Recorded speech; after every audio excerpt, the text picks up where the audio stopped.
Hello bachcho, let's read the question. The question says that using definition, find the derivative of the following function at the indicated points.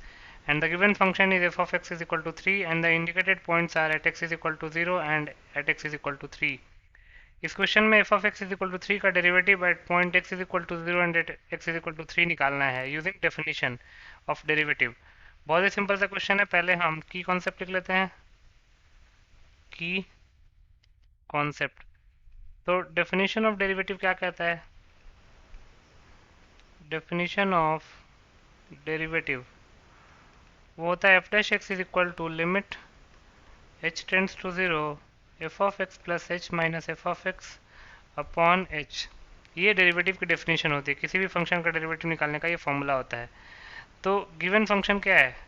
Since given that f of x is equal to 3 and we need f dash x at x is equal to 0 and x is equal to 3, that is we need f dash 0 and f dash 3. हमको f dash 0 और f dash 3 की value निकालनी है. तो पहले हम f dash x निकाल लेते हैं. वो हो जाएगा limit h tends to 0 f of x plus h minus f of x upon h. Further simplify करते हैं तो यहाँ से f dash x क्या आ जाएगा? Limit h tends to 0.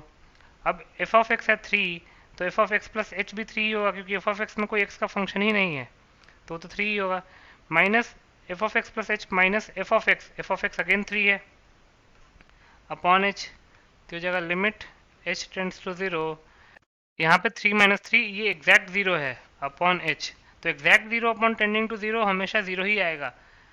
Indeterminate form तब होता है जब न्यूमरेटर टेंडिंग टू 0 है और डिनोमिनेटर भी टेंडिंग टू 0 है. बट यहाँ पे न्यूमरेटर एग्जैक्ट 0 है तो एग्जैक्ट 0 को किसी भी नंबर से डिवाइड कीजिए वो तो वैसे भी 0 आना है. तो ये हो जाएगा लिमिट h टेंड्स टू 0 0 और 0 एक कांस्टेंट फंक्शन है और लिमिट अप्लाई हो रहा है h वेरिएबल पे. तो फंक्शन कांस्टेंट है और लिमिट अप्लाई हो रहा है वेरिएबल h पे तो उस कांस्टेंट फंक्शन पे तो कोई फर्क पड़ेगा नहीं तो 0 ही इसका आंसर हो जाएगा. तो f डैश x आ गया हमारे पास 0 के इक्वल. अब हमको निकालना क्या है? f dash 0 and f dash 3. तो लिख सकते हैं देयरफॉर f डैश 0. अब f dash 0 f dash x का फंक्शन है ही नहीं. f dash x constant function है तो f डैश 0 निकालिए f डैश 3 निकालिए सबकी वैल्यू 0 ही आएगी और हमको f डैश 0 और f डैश 3 तो निकालना था. तो हमारा आंसर क्या हो जाएगा? 0. तो लिख सकते हैं hence f dash 0 is equal to 0 and f dash 3 equal to 0 is the required answer. So f dash 0 will be 0 and f dash 3 will be 0 will be your final answer. I hope you understood it well. Best of luck.